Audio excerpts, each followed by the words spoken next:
Okay guys, आज का हमारा टॉपिक है अल्ट्रासाउंड बीम इंटेंसिटी।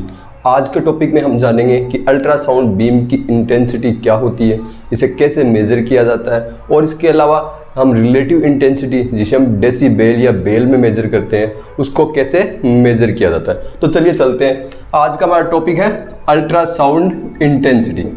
अल्ट्रासाउंड या साउंड बीम की इंटेंसिटी होती है, उसको किस तरह से मेजर किया जाता है। साउंड की जो इंटेंसिटी उसकी किस तरह से मेजर किया जाता है। देखिए, साउंड की इंटेंसिटी है वो इसको कंडक्टिंग, इसका जो कंडक्टिंग मीडियम है, यानी इसको कंडक्ट करने वाला मीडियम जिसे हम कंडक्टिंग मीडियम कहते हैं, मतलब जिस मीडियम से ये पास होती है उस मीडियम के पार्टिकल, ये पार्टिकल है, इनकी जो पार्टिकल्स है, इन पार्टिकल्स की जो ऑसिलेशन होता है, यानी मैंने आपको बताया था ये अपनी जगह पर वाइब्रेट करते हैं, तो इनके वाइब्रेशन या इनके ऑसिलेशन है, उस ऑसिलेशन की लेंथ के द्वारा निर्धारित किया जाता है। तो किसी साउंड बीम की इंटेंसिटी या इस इंटेंसिटी को हम एक और चीज कह सकते हैं कि ऑडिबल रेंज में इसकी लाउडनेस, क्या कह सकते हैं, ऑडिबल रेंज में इसकी लाउडनेस इन ऑडिबल रेंज।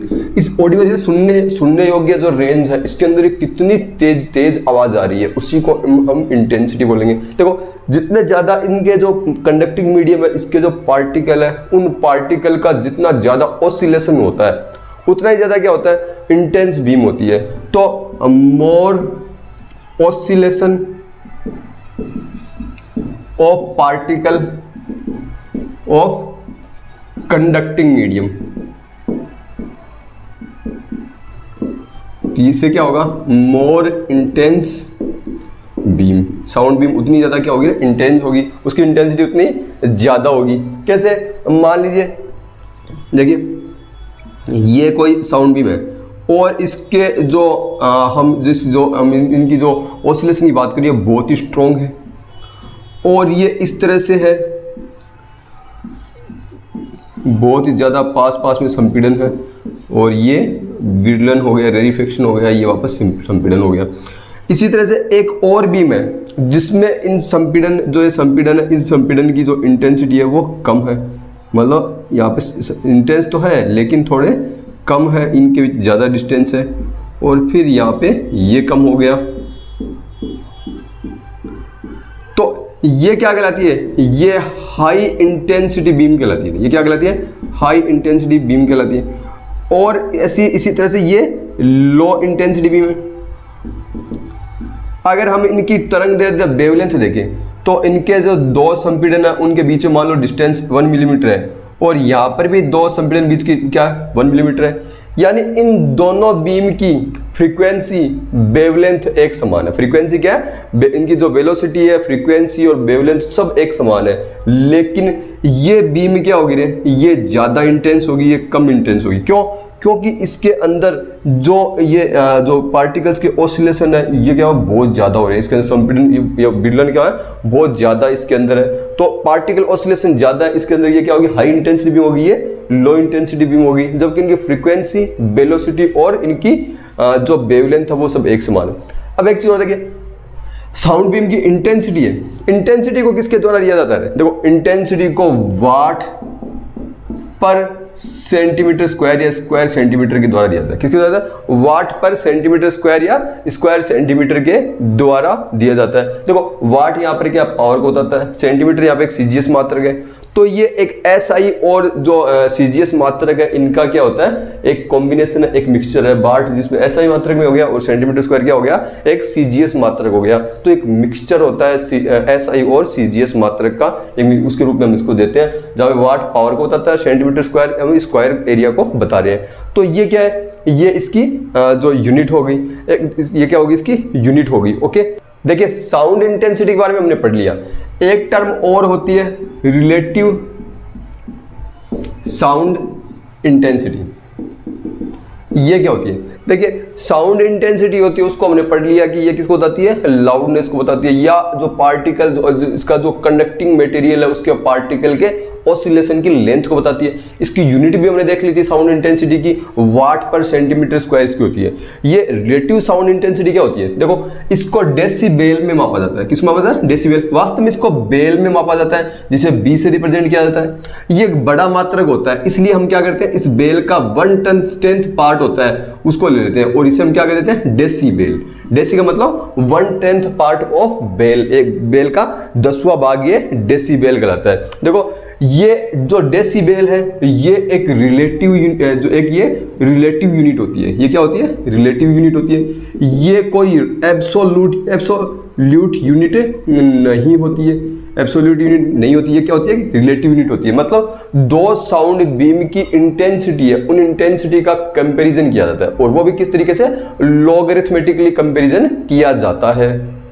तो बेल क्या होता है? दो साउंड बीम की लॉग अरिथमेटिकली जो उनकी रिलेटिव पावर है उनका लॉग अरिथमेटिकली कंपैरिजन होता है, और इस लॉग का आधार क्या होता है? जहां पर आधार इसका 10 होता है। इसका आधार क्या होता है? 10 होता है। जैसे कैसे? चलो मैं कुछ फॉर्मूला आपको लॉग की बताता हूं। अगर लॉग आधार 10 है और a की घात b है, तो इसको हम कैसे सॉल्व करते हैं? घात पहले आ जाती है। ये क्या हो जाता है? b लॉग आधार 10 a हो जाता है। ये क्या हो जाता है? आधार 10 a हो जाता है। इसके अलावा लॉग आधार 10 की पावर 0 की वैल्यू क्या होती है? तो देखिए ये तो ऐसे कैसे रहेगा, मैंने बताया था घात पहले आ जाती है। तो ये क्या हो जाता है? 0 इंटू लॉग आधार 10, और इसका मान कितना होता है? 1 होता है। तो 0 इंटू 1 बराबर क्या होगा? 0। इस तरह से लॉग के फॉर्मूला अप्लाई किए जाते हैं। देखो अगर हम रिलेटिव वेलोसिटीज को हम एक ग्राफ के रूप में देखें कि ये किस तरीके से होता है, या हम इसको एक टेबल के रूप में हम इसको देखें तो किस तरह से होगा। एक चीज और मैंने आपको बताया था कि रिलेटिव जो डेसीबेल होता है वो क्या होता है? 1/10 ऑफ बेल का 10वां भाग होता है। ये भी यहाँ पे याद रखने योग्य बात है। तो चलिए मैं आपको एक टेबल बना के उस पर कुछ चीजें मैं आपको शो करता हूं जिससे आपको ज्यादा अच्छे से समझ में आएगा। तो यहाँ पर जो बेल डेसीबेल में और इंटेंसिटी के अंदर रिलेशन दिया गया है। इंटेंसिटी 1 होती है, इसके रिगार्डिंग जो इंटेंसिटी अगर बेल में नापेंगे तो वो क्या होगी? 0, और डेसीबेल कितना होता है? 0 होता है। अगर 10 इंटेंसिटी दी है तो log 10 आधार 10, अगर हम log आधार 10 का लेंगे, इसका log निकालेंगे तो ये कितना आएगा? 1 आएगा। तो इसकी डेसीबेल कितना हो गया? 1 हो गया। और मैंने बताया था 1/10 जो बेल होता है उसको हम 1 डेसीबेल बोलते हैं। तो 1 बेल में कितने डेसीबेल हो गए? 10 हो गए। इसी तरह से 100 इंटेंसिटी अगर 100 है तो 100 का अगर आप log लोगे तो ये किसका क्या होगा? 10 की घात 2 पहले आ जाएगा, इसका मतलब 2। तो आपका जो बेल कितना होगा? 2, और इसको डेसीबेल में कन्वर्ट करोगे तो क्या होगा? ये आपका 20 हो गया। इसी तरह से 1000 का 3 हो गया, 30 हो गया। ये इसी के रिगार्डिंग अगर हम रिमेनिंग परसेंटेज साउंड देखें तो वो कितना होगा? देखो ये अगर हम इसमें एक चीज मैं आपको पहले समझाता हूँ। देखिए बेल को अगर हम एक फॉर्मूले से समझाएं तो बेल क्या होता है? B = होता है log आधार 10। इसको हम एक रेशियो के द्वारा हम इसको बताते हैं। ये क्या होता है? ऊपर क्या होता है? रिकरिंग जो रिटर्निंग जो इको होता है, रिटर्निंग इको, जिसे हम क्या कह देंगे? IT से दर्शा देते हैं, जो हम इसको ट्रांसमिटिंग होने वाले से। और दूसरा इसको नीचे क्या लिखेंगे? ओरिजिनल इंटेंसिटी, जिसे हम I0 से लें। तो इसमें देखिए ये क्या है? मान लो ये कोई अल्ट्रासाउंड ट्रांसड्यूसर है। इस अल्ट्रासाउंड ट्रांसड्यूसर से ओरिजिनल जो इंटेंसिटी जो निकल रही है वो I0, और टिश्यू जो इंटरफेरेंस है, यहाँ से इंटरफेस से ये रिफ्लेक्ट होके जा रही है, इसको हम क्या कह देंगे? IT। तो इन दोनों का रेशियो ये क्या होगा? ये होगा, इसका क्या कहलाता है? इसको हम बेल से, इसके लॉगरिथमेटिकली इसका रेशियो लेंगे, उसको हम क्या कहेंगे? बेल कहेंगे। इसका क्या कहेंगे? बेल कहेंगे। तो देखिए इंटेंसिटी जो हम यहाँ पे 1 ले रहे हैं, 100 ले रहे हैं, ये क्या है? ये रिटर्निंग इको है। तो आपका जो जितनी इंटेंसिटी भेजी वापस उतनी की उतनी आ रही है, इसका मतलब आपने 100 है। इतना क्या है? आपका जो जितना पावर आपने भेजा था उतने को उतना आ गया, 100% आ गया। अगर इंटेंसिटी 10 गुना ज्यादा होके आ रही है तो आपका कितना होता है? रिमेनिंग साउंड कितना हो जाएगा? 10% हो जाएगा, अगर कम होके आ रही है। और अगर इसी तरीके से और ज्यादा कम होके आ रही है तो ये कितना हो जाएगा? 1%। इस तरीके से ये रह जाएगा। तो यहाँ पे ये पॉजिटिव बेल है और ये नेगेटिव बेल है। पॉजिटिव नेगेटिव में क्या अंतर होता है? देखो आपने इंसिडेंट जो जो ट्रांसड्यूसर से जो निकल रही है या जहाँ साउंड वेव जो अल्ट्रासाउंड या साउंड वेव जो जनरेट कर रहा है उसकी एनर्जी और रिटर्निंग इको है इसकी एनर्जी। तो अगर हम जितनी साउंड बीम में जो एनर्जी है, जो इंटेंसिटी है वो आ रही है, अगर इंटेंसिटी घट के आ रही है तो क्या होगा, नेगेटिव डेसिबल। और साउंड वेव की इंटेंसिटी बढ़ के आ रही है, जितनी हमने भेजी तो उससे ज़्यादा इंटेंसिटी बढ़ जाती है, तो वहाँ पे डेसिबल क्या होगा, पॉजिटिव होगा। वहाँ पे डेसिबल क्या होगा, पॉजिटिव होगा। जैसे मान लो आपकी इंसिडेंट, आपकी जो I0 है, जो ओरिजिनल इंटेंसिटी है वो 10 है और जो ट्रांसमिटिंग इंटेंसिटी है वो 0.001 है। तो बताइए यहाँ पर साउंड बीम की इंटेंसिटी क्या होगी। तो देख लो, आप क्या लगो, ये फॉर्मूला लगा लो, B log आधार 10, रिटर्निंग इको कितना आ रहा है आपके 0.001 और आपका ओरिजिनल कितना था 10।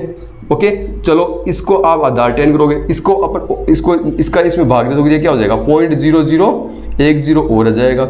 यानी ये क्या हो गया, log आधार 10, log आधार 10 हो गया। इसको क्या लिख दोगे आप, 10 की घात -4। आपको मैंने बताया था घात होती है पहले आ जाती है, यानी ये क्या हो गया -4 log आधार 10 यानी -4 गुणा 1 बराबर -4। तो आपकी जो रिटर्निंग जो इक्वल है वो क्या होगी, बेल में कितनी होगी, बेल इजिकल टू -4। इसी को डेसिबल में कन्वर्ट करोगे तो कितनी होगी, -40।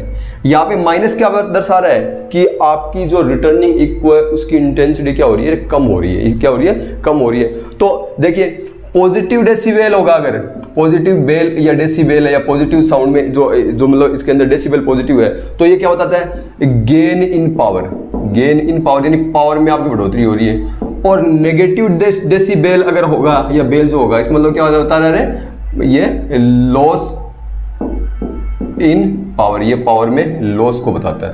तो ये अल्ट्रासाउंड बीम की इंटेंसिटी का चैप्टर जो कंप्लीट है।